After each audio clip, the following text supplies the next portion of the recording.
All right, what's up, everyone? It's me, Drew Manning, your host of the Fit to Fat to Fit Experience podcast. And today is a special episode of two of my really, really good friends. You might have heard of both of them. Thomas DeLauer, he's been on the interwebs for years now. Me and him go way back when we both kind of did keto. We kind of, created keto ads back in the day. They were very successful.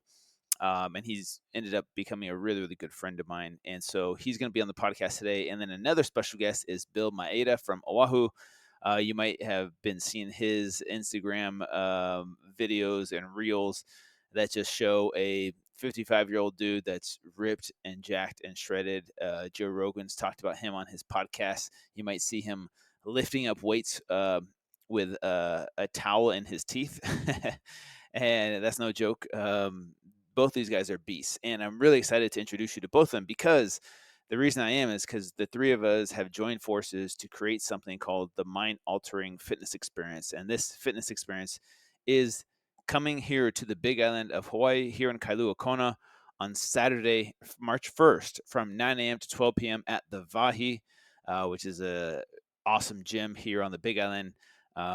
And the three of us will be joining forces to give you 3 hours of a life-changing experience that will include seminars taught by the three of us. Thomas DeLauer will be teaching about nutrition.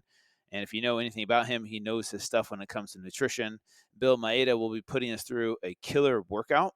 And then I will be speaking about mindset and then be putting everyone through a really powerful, mind-altering breathwork session. That's about 45 to 60 minutes long. And so if you are looking to change your life and you live here on the Big Island of Hawaii, or you're just interested in upgrading your fitness, this is the event for you. I know not everyone listening to this will be able to come to this first one, but this is a beta test to see how it goes. And there are other opportunities of us taking this on the road. So if this is something you're interested in, please reach out. Please let us know if you want us to come to your hometown or your area to give you this mind-altering experience.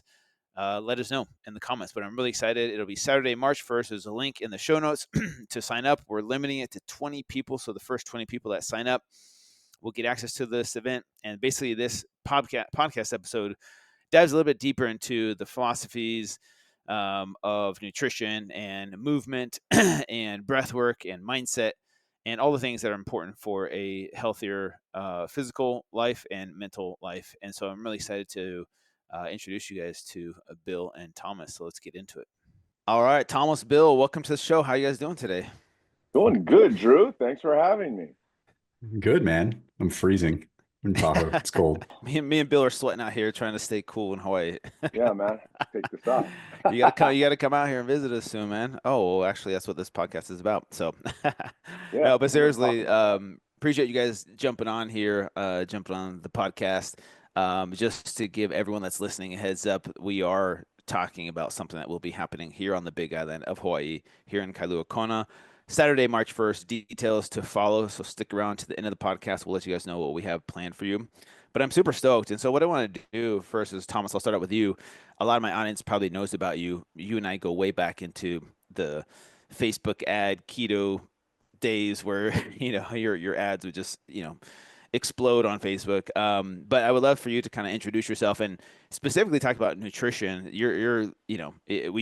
People I'm sure used to call you the keto guy way back in the day, as they used to call me too. But tell me about how your nutritional philosophy has changed over the years, because at this event that we're doing on Saturday, March 1st, you will be discussing nutrition. But I'm really curious to know how your philosophy on nutrition has evolved from maybe where you were 10, 15 years ago to where you are today. Totally. I feel like what the ketogenic diet taught me wasn't about carbs being a problem.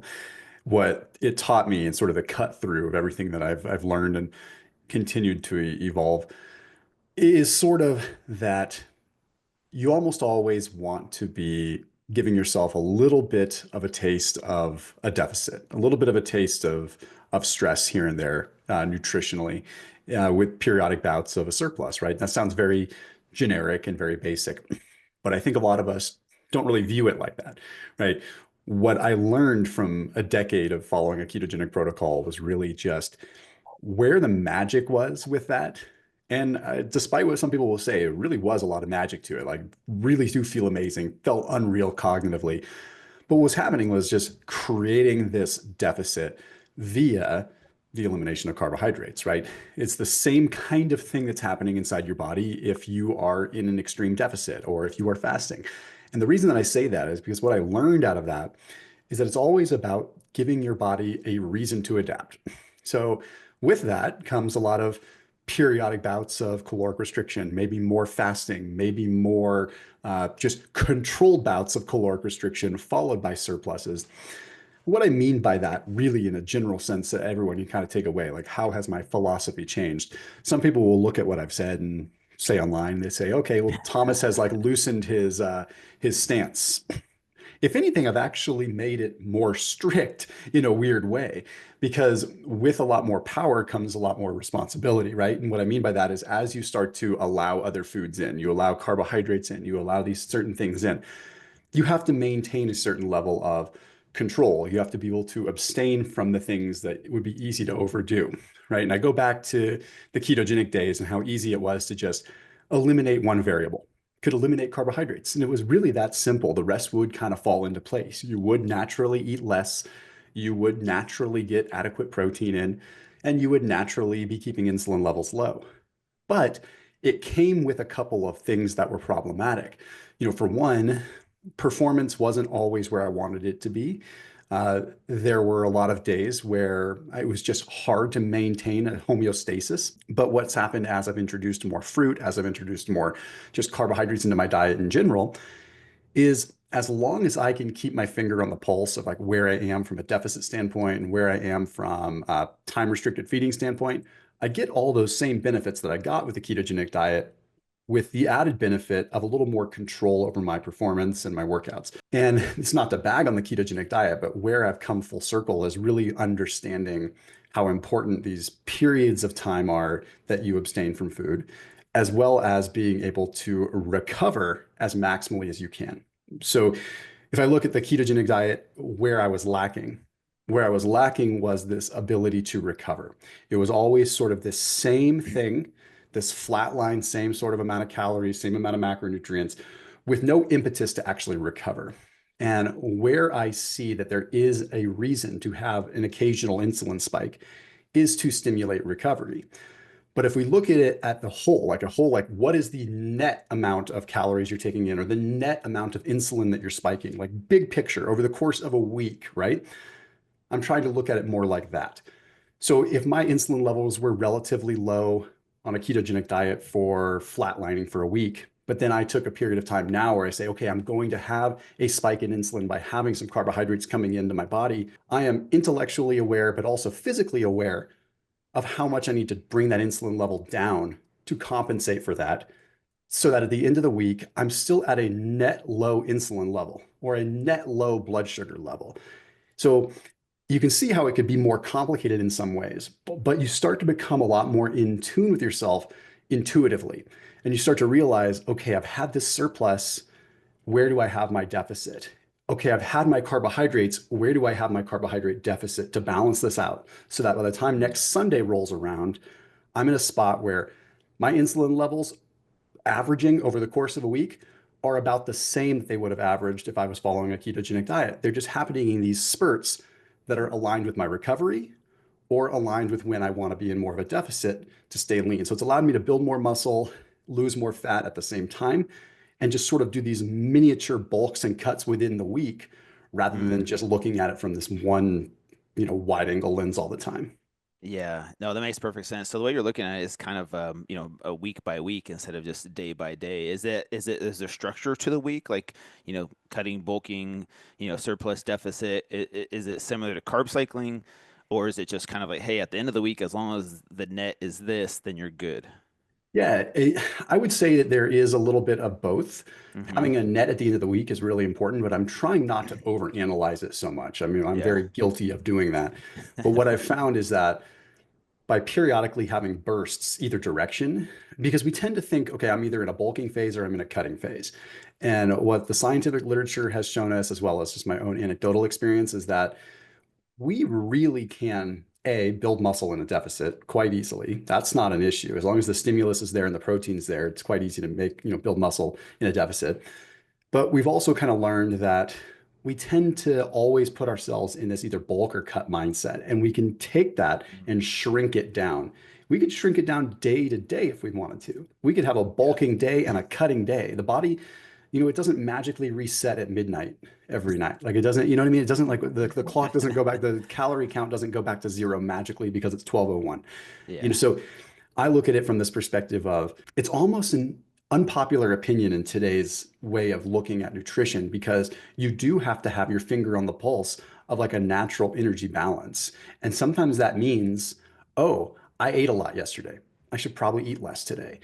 Or, oh, it also comes with the responsibility of, you know what? I really underate yesterday. I need to responsibly eat more today. And sometimes that's going to come in 1 day sprints. Sometimes it comes in 2 or 3 day sprints. I've been doing this thing called burst fasting, which is kind of cool, where I'll take like 3 days where I'll do 20-hour fasts, 3 days in a row, which is Okay. something I never used to do. I used to like preach like from the rooftops, like do not like do long fasts back to back. Yeah. Now I'm like 20-hour fasts, 2 or 3 days in a row, aggressive push, followed by 3 or 4 days of pretty decent surplus. And I find that like the net equation of that, I end up feeling more recovered and body composition tends to reflect it as well. But it's easier to maintain. Like think of it as interval training with your diet. It's like Yeah. easy to sprint and then recover, and you maintain the integrity and you maintain the intensity and the deliberate focus of your nutrition and you don't burn out. Yeah, that's interesting. So with I have so many questions, and I'm sure people at this seminar coming up on Saturday, March 1st will have a lot of questions. But if you had to like generalize where we are as in the fitness industry, the state of nutrition of where we are today, do you think we've made progress, or do you feel like we're just as confused about what's good for you, what's bad for you, as we were like 10, 15 years ago? I If think we're hopefully that way, makes sense. oh yeah, I think we're way more confused. I think, we're finding like we're way more confused. The more you learn, the less you know. Yeah. And also we have shrinking attention spans. So like we're getting part of the equation, when we watch a TikTok video, like we're not getting the entire context that needs to be had. And that's not even me raining on that parade. Like I still think that education is power, but I feel like to a certain degree, like we're like a dog chasing its tail. We, Yeah. there's a lot of moving pieces with it. And unfortunately, if we throw it all to the wind and try to quote unquote go back to basics, we're going to abandon a lot of what we know. And then we're just victims of Yeah. our own, lack of willpower or just mental, yeah, we're all distracted. We all have a lot going Yeah. on. So it's just, we're just going to default to our lowest level of training. Yeah. Now, Yeah. I don't think that we need a whole lot more weight loss studies. I don't think we need a lot more like money invested into weight loss studies. I think that the picture is pretty clear that this is much more of a psychological problem and a societal problem than it is a calories in, calories out problem. I mean, at the very Yeah. tactical level, maybe it is, but I think big picture, we're talking emotionally regulating. We're talking like we are eating our feelings. We are talking not listening to that fire in our belly that tells us we're either hungry or we're full and we need to move. These are Yeah. these are fundamental things that we can't teach people. They need to experience, they need to feel for themselves. Yeah. Amen. So true. Last question before we go to Bill. Where do you think if do you think AI will make an impact when it comes to, being able to customize nutrition for specific individuals? Are you hopeful about that? Are you kind of skeptical about that? Where are you at with AI helping us out, especially in the world of nutrition? I think that people don't, unless they're in tech and they really understand how kind of AI works. Like AI is not always what people just think it is. It's not just Yeah. a basic machine learning. There's a lot of, there's AI technology that can do a full-on surgery. There's Yep. pretty remarkable, very smart things. And if we don't always constantly oppose it, there's a lot of positive that can come from it. I do think, unfortunately, it's going to come down to, it could craft the most perfect plan in the world, but is someone going to adhere to it? Yeah. So I'm hopeful that it could teach people, and I'm hopeful that it could take the emotion out of the equation for so many people to Mhm. where they're maybe not having to subscribe to a certain person's way of thinking if they can just Yeah. sort of relax and realize, hey, this is a machine. This is as literal as it gets.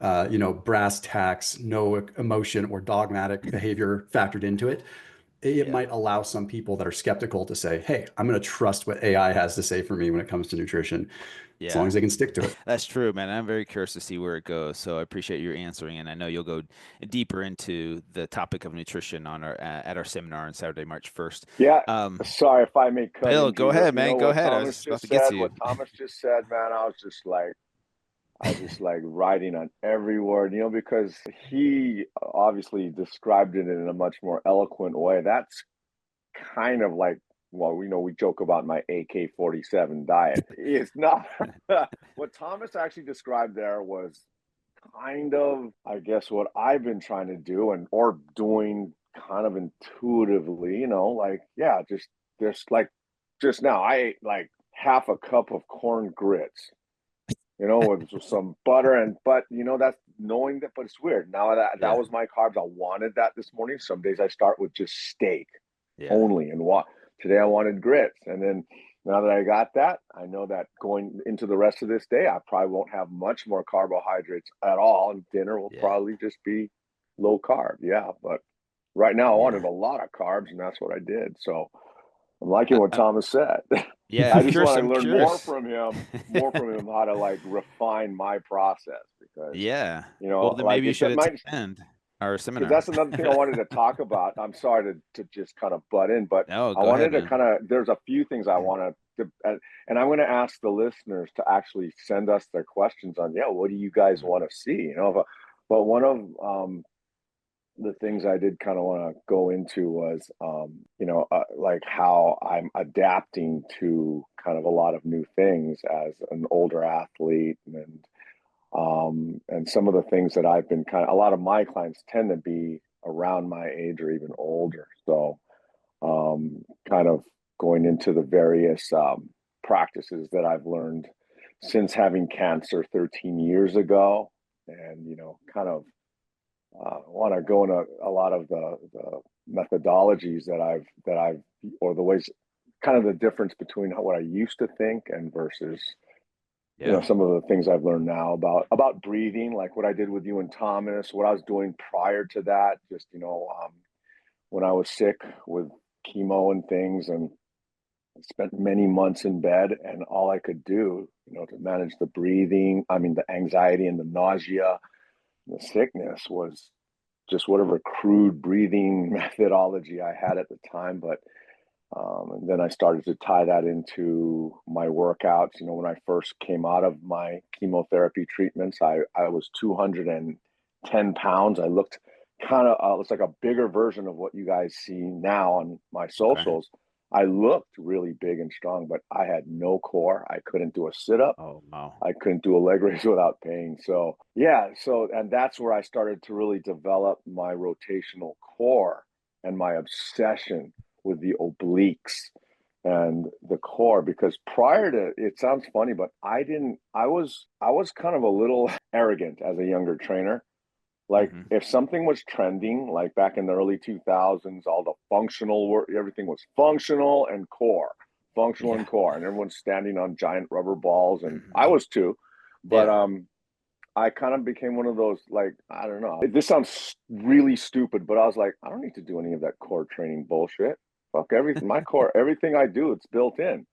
Yeah. So, and I had constant back pain, constant back going out. And this was when I was Yeah. much younger. So, Yeah. yeah, I wanted to kind of go over, people oftentimes will ask about, um, like a common question is how many reps? Like I'll do one rep of some exercise and people say, oh, that's kind of cool. How many reps or how many sets and how many reps do I do of that? And oftentimes the answer is one, Yeah. because yeah, you guys remember Mike Menser, right? Of course. Yep. Yeah. You guys know, okay, so his thing was the high intensity, super low volume training that he did, like sets of 1 to maybe 3. Yeah. And since back in 2012, when I was dealing with the cancer, and there are two things that brought me back to where I am now. One was obsessing over my breathing, my Hmm. rotational core. I'm sorry. Hydration. Hydration. Hydration also, absolutely. But also consistently undertraining myself with, I guess, a special consideration for my nervous system and that's kind of a lot of what I want to maybe present and talk with people about is these very high focus, high concentration, high tension lifts that I purposely manipulate my body mechanics to produce the optimal worst leverage in that lift so I can make something that's normally regarded as light enter my system and my nervous system as heavy. And that's a type of training that I think it would not replace what people are currently doing, more faster, regular tempo movements. But I found that if I show people how to connect a certain breathing methodology, that's it's a standard pattern of breathing to the movements they are already familiar with doing, it really helps them to access and index their nervous systems and apply these breathing methodologies to their movements so that every repetition now is occurring in a similar recruitment pattern. Yeah. Instead of just, because if you kind of just do push-ups and you're just kind of trying to get through 10 push-ups, I'm pretty sure if you were to put those, Thomas, or you guys, what are they called? EMG, those little pads that they measure electrical activity. EKG, right. So if you were to put those things on people and just have them slam through some push-ups, those recruitment patterns vary, of course, according to what they're thinking, their fatigue. But and I'm sure you guys have seen, if you apply certain breathing patterns to these movements, the EKG and all those electrical, I guess the neuromuscular recruitment patterns, they seem to become much more consistent and also more symmetrical from left to right and front to back. And that is largely how I train now. I never go to failure on anything that I do. I don't normally test maximum lift. Some of the things people might see I'm struggling, but those would still not be maximal lifts because I tend not to really do that anymore. Not just because the risk to benefit might not be that great, but it kind of puts me outside of this, taking care of my nervous system and connecting a system of breathing that, kind of just embodies everything. So anyway, that's well, I appreciate you describing that, because that's exactly kind of what our experience was when me and Thomas went out there to Oahu, where we first met you in person. We were going to do a workout with you, and Thomas and I have done some workouts before that are more like Metcon, hit style type of workouts, kind of like push yourself to the max. And then we work out with you, and the movement we're doing was so unique, but with the breathing incorporated into it, it was such a unique experience that I was like, man, I would love for other people to get to experience what Bill's doing here, because it's not just like 3 sets of 20 and you go from like the typical movement that you would see in a gym, like lat pull downs or push-ups or squats. Like, it's such unique training, and that's why I love your methodology. And we're getting older. I know Thomas is still the young buck out of all of us, but as I get older, I'm trying to find ways like, okay, how can I maintain my physique, develop that core strength so I don't have back injuries or other injuries, but still, be strong and look strong, right? And I think that's what I love seeing your videos, because I'm like, Bill thinks they're the most unique movements, and like come up with a way to train those. You said seeing your videos. I thought you said senior videos. That's what I thought he said at first too. I'm like, well, that's my app that's coming out, but that's I'm not that mean. I'm not that mean. I'm only joking, Drew. I know. Sorry. I'm just messing with you, man. Sorry, seeing your videos. We're not too far away from that, man. The senior videos are on the way. Yeah. Hey, but you're only as old as you feel. So I was speaking really fast. Seeing your videos, not seeing your videos. I was just teasing you, man. I know what you said. That was funny. Giving you shit. No, but I appreciate it. But that's what was so cool about that experience out there. And that's kind of what led me to come up with this idea that I pitched to you guys. I'm like, you guys, I think that between the three of us, if we did something, focused on nutrition, movement, exercise, and then mindset and breath work, because I know breath work has made a huge impact in all of our lives. Yeah. This would give people in the fitness industry such a unique perspective on physical health, mental health, mindfulness in a way that doesn't have to be, too woo woo or spiritual or just too, you know, broy, if you will, like just too, like, what I'm saying, like this kind of new way of introducing health and fitness to people with a more conscious approach, I think is very unique, but very impactful and powerful. Because I think we're all, a lot of us, we've been in this industry for years and decades now, where it's like, okay, chest day, back day, leg day. Like we all know how to kind of like, structure workouts around those things. But this is such a unique way of approaching physical health and mental health combined into one. And that's what I love about you guys. And I think that's why we jive so well when we were out there. And that's why I'm really excited to do this event on Saturday, March 1st with you all here on the Big Island of Hawaii, because I think it Totally. can create something new for people in this industry. Yeah, it's Absolutely. Curious to know your guys' Absolutely. thoughts as well. We would certainly like to bring that for sure. Yes. and Yeah. I think we're all learning from each other. It's kind of interesting with, when I first started to understand a little bit of Bill's approach to training. At first, it sounded like very low volume that wouldn't really work for me, right? And then I'm like, well, Mhm. how am I able to compensate for what I eat and this and that? And then I quickly realized, just basically what he had mentioned, is that when my CNS, central nervous system, isn't fried, my ability to listen to that innate wisdom within my body with like what to eat and when to eat was so much clearer. And I realized what a fog that I have constantly created through hammering my body and hammering my CNS, that there's this fog that obscures my intuition when it comes to my food. And it's like, it's the one thing that we're all seeking, Yeah. is to have that intuitive approach to food, but none of us really grasp it because we're taxed constantly. Like our nervous Yeah. system is just taxed to the max. And sometimes when we add a workout with all good intentions to try to like mitigate that stress, there's this CNS stress that occurs that can sometimes just obscure it more. And it's like the triangulation of us three, it's like, okay, this approach to nutrition that allows you to kind of maintain control in a way where you're not having to think about control all the time. Bill's approach, and then Drew's approach with breathing, it's like it all comes to this kind of center point of being able to trust your instincts, trust your intuition, listen to what your body is really telling you. And it's cool. It's cool to see it all kind of unfold. Yeah, and the Yeah. other thing I'll say really quick too is it's all of us are dads, and it's one thing to go into the gym and punish yourself and beat yourself up and put yourself through this tough workout, which depletes you, right? You're talking about your CNS, your ability to come home and be a present parent or to be a present spouse and to give to others is severely diminished when you're just so taxed that you're just all you want to do is lay on the couch and not move, right? But we have other responsibilities. In life and we have to put other hats on that we have to wear throughout the day. And it's really hard to be your best self if you just crush your legs for 2 hours straight and you can barely walk and you have to pick up your kids and take care of them and have patience with them. And that's Let's what go all run the of this, park. yeah, that's what Yeah. all of this is where all this comes together is how can we get those benefits of pushing ourselves in the gym but then still show up our best selves in the other 23 hours out of our day, with our kids and our loved ones and our relationships that matter. And that's why I think this approach is so different and unique with incorporating breath work, teaching your body how to self-regulate so you're not triggered all the time, you're not reactive all the time. You can be present with your kids, you can be present with your loved ones and still get the benefits in the gym.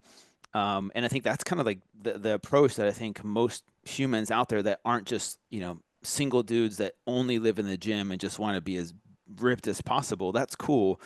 But at the end of the day, we have other hats that we have to wear, and we can give so much more to people if we can learn those tools to, regulate our nervous system and bring us back into a parasympathetic state. So we're not just like stuck in this fight or flight all day long, which means we're triggered, we're overwhelmed, we're more reactive. We say things and do things that we tend to, regret or wish we didn't say in the heat of the moment. I think this, Thomas, you were talking about our ability to, regulate our emotions is super important because if you are this human that's this emotional creature, you kind of get blown in all these directions. With 1 minute, your emotions are taking you down this rabbit hole of sadness and depression. The other minute, you're triggered, so you're angry and you're mad and you push people away and you self sabotage. those are the kinds of things that I love to speak on, the mindset aspect of this, and then incorporating breath work into nutrition and exercise for you to become the best version of you physically, mentally, emotionally, so you can show up your best self in all areas of your life. And that's really the gift that I wanted to give, and the vision that I had when I pitched this idea to you guys, was to help people become the best version of themselves, not just in the gym, but outside of the gym as well. Well, from a purely selfish standpoint, what I'm really looking forward to on March 1st is people talk about New Year's resolutions. Where I'm of the generation where we did that, and it's Yep. not really a hard, like on January 1st I'm starting this, but I've been seeing a lot of resources. I've been watching Thomas's videos for years, and then Drew, the breath work I've done with Thomas, and that I know you guys have done. Those are two things that I'm going to double down on or more for this year. I want to bring myself, not this AK-47 thing that I'm doing. I want to kind of get more of a system. I like Thomas's approach. I always have. And then the breath work that you're going to guide us through, man. I mean, I can't get enough of that. That other ship stuff we did, and Yeah. that was some cool stuff. But just real quick, do you guys know who the Lever King is? Nadi from Functional Patterns. Liver King or Lever? Lever, Oh, no. Lever. His name is Nadi Agui. Nadi, I if don't you're think I listening, I know him. apologize for getting your name. But he recently reposted a video from a podcast I did a few months ago locally here with a guy named Evan Leong.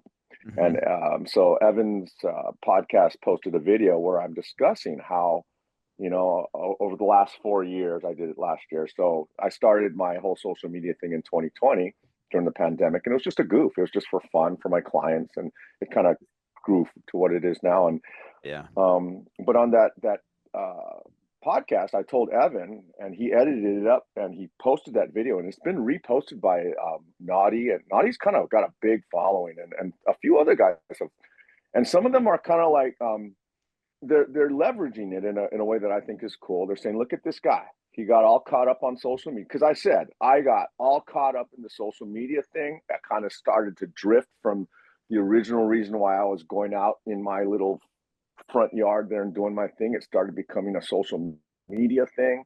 I got sucked up into it, and then I just got kicked out the back end, broken, and just like what you described, no energy for my kids. Usually after a good workout, I was used to coming in feeling better and just treating my family and everyone. I was coming in worse off than before the workout, and that was going on for years. And that's where I ended up. That's why I'm kind of where I am now. I'd like to think I interrupted that pattern at a point where I can still fix myself and then continue to be productive and more balanced as a person, and hoping to take these lessons and share them as we go forward. By March, I'm going to know much more than I currently know now. So we all will, if that goes without saying. So it's going to be fun. I think all of us are a little bit selfish to learn from each other as well, because I know that we're all presenting and teaching at this seminar to give to others, but also I look up to you guys. I really do. And I learn so much from both Likewise. of you. Yeah. And that's what makes it so cool, is we're coming into this with our big heads and egos. I love that we're all just willing to give back to each other and to the community. And so I'm stoked about it. I know you guys are as well. So here's the thing for everyone listening. As far as right now, the details are Saturday, March 1st here in Kailua-Kona. Most likely it will be at the gym, the Vahi. Don't quote me on that, because we're still cementing the details as of right now. But Saturday, March 1st, the time will be announced very soon. The link to join, to sign up, will be in the show notes. So click on that link, and it's only going to be max 20 people. So the first 20 people to sign up, we'll get entry to this, and then we'll see if this is a good response and people like this. Maybe we take this on the road. Stay tuned for that. No promises, but maybe this is something that we could bring to California or Tahoe or Oahu or other locations. So stay tuned for that. But I'm super excited. The details will be coming very shortly, and just want to say thank you, Bill. Thank you, Thomas, for being here and jumping on the podcast. And thanks for having excited us. to see you guys in a couple months, or actually maybe less than a couple months now. Stoked, man. Yep. Let's do this awesome thing, brother. Yeah. Yep. Okay. Saturday, March 1st. Much love, much aloha. and we'll be in touch very soon. Thank you guys. And one final thing, let us know Yes. what you guys want to see in the notes. Just kind of let's lay it out. Let's talk. And Yeah, questions. Come with questions and stuff you want to see. Amen. Thanks, Right Bill. on. Thanks, Thomas. Appreciate you guys. Drew, Thanks, guys. Thomas. We'll see you guys soon. Aloha.